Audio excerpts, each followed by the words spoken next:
पाकिस्तान से आतंक को भारत की तरफ सप्लाई करने का काम कर रही थी। अब पाकिस्तान की आर्मी को भी जवाब मिला है और इस वक्त बड़ी खबर आ रही है, राफेल का इस्तेमाल हुआ, सुखोई 30 का इस्तेमाल किया गया भारतीय वायुसेना की ओर से और राफेल लड़ाकू विमान का इस्तेमाल किया गया। राफेल से दागी गई स्कैल्प मिसाइलें, जिसने पाकिस्तान में आतंकियों के गढ़ को तबाह कर दिया। भारत के हमले में पाकिस्तान को बड़ा नुकसान हुआ है। पाक में सभी स्कूल कॉलेज फिलहाल आज बंद कर दिए गए हैं। और ये देखिए, जब मिसाइल जमीन पर टारगेट पर जब मिसाइल ने अटैक किया तो कैसे अफरा तफरी मच गई। ऑपरेशन सिंदूर की ये तस्वीरें आपको दिखा रहे हैं। ये पाकिस्तान में ही किसी शख्स ने ये वीडियो बनाया और ये वीडियो हम आप तक पहुंचा रहे हैं। ऑपरेशन सिंदूर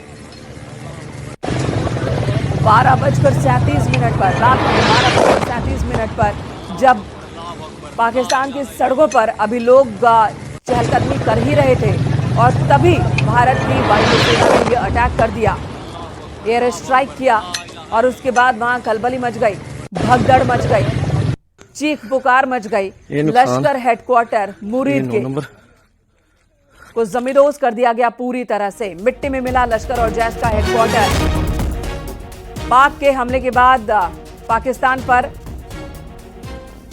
जम्मू, श्रीनगर, लेह, जोधपुर में उड़ानों को रद्द किया गया है। एयर इंडिया की अमृतसर, भुज से भी उड़ानें फिलहाल रद्द कर दी गई हैं। वहीं जामनगर, चंडीगढ़, राजकोट से भी उड़ानें रद्द कर दी गई हैं। दोपहर 12 बजे तक एयर इंडिया की फ्लाइट्स रद्द रहेंगी। और आपको बता दें, पाकिस्तान में भी इस अटैक के बाद खलबली मची हुई है। पाकिस्तान में जो वहां का एयर स्पेस है इस वक्त पूरी तरह से प्रभावित हुआ है। पाकिस्तान की वायुसेना को बड़ा झटका लगा है, बड़ा नुकसान पाकिस्तानी आर्मी को भी हुआ है इस एयर स्ट्राइक में। लेकिन निशाने पर पाकिस्तान में आतंक का गढ़ था। भारत की ओर से कैलकुलेटिव कदम उठाया गया, आतंक के गढ़ को निशाना बनाकर एयर स्ट्राइक किया गया और 70 से ज्यादा आतंकियों के मारे जाने की खबर आ रही है। तो भारत में एहतियातन कई बड़े फैसले लिए गए हैं, खासकर जो बॉर्डर के तरफ वाले एयर स्पेस है वहां से उड़ानों को फिलहाल रद्द किया गया है।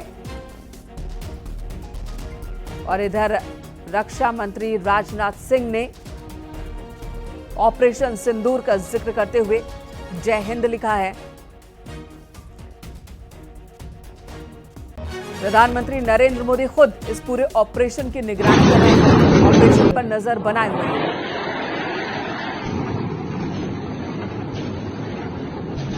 22 अप्रैल 2025 को पहलगाम में आतंकी हमला हुआ था, जिसमें हफीज सईद के रिश्तेदार हफीज मूसा का नाम भी सामने आया था। हफीज मूसा, जो कि पाकिस्तान आर्मी का पूर्व कमांडर रह चुका है, उसने पहलगाम आतंकियों को ट्रेनिंग दी थी और वो आतंकी हमले में शामिल था। पाकिस्तानी सेना का कबूलनामा, आपको बता दें, पाकिस्तान की सेना ने कबूल कर लिया है भारतीय हमले पर। पाकिस्तानी सेना ने कबूल कर लिया है और उनका कहना है कि 6 जगहों पर 24 मिसाइलें भारत की ओर से दागी गई। मुजफ्फराबाद में भारतीय हमले पर पाकिस्तान की सेना ने यह कहा है, ये तो कबूल कर लिया है कि भारत की ओर से अटैक किया गया, लेकिन उनका कहना है कि 6 जगहों पर 24 मिसाइल से अटैक हुआ है और किया गया है।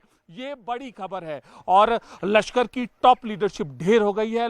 जैश का हेडक्वार्टर तबाह हो गया है। हिजबुल तो पहले ही खत्म हो गया था, अब बचे कुछ लोग थे वो उसके तबाह हो गए। ताला सईद के टॉप कमांडर उसमें ढेर हो चुके हैं। देखिए, और एक और बड़ी खबर हमें यहाँ पर आ रही है कि ताला सईद के कमांडर, जिन्होंने पहलगाम आतंकी हमले के जो ऑपरेटिव से आतंकी गुनाहगार आतंकी हाशिम मूसा उनकी मदद की थी, उनमें से भी कई कमांडरों के मारे जाने की खबर हमें मिल रही है। ताला सईद के साथ वो रहते थे, जो कि अब पिछले कई दिनों से लश्कर की देखरेख कर रहा था।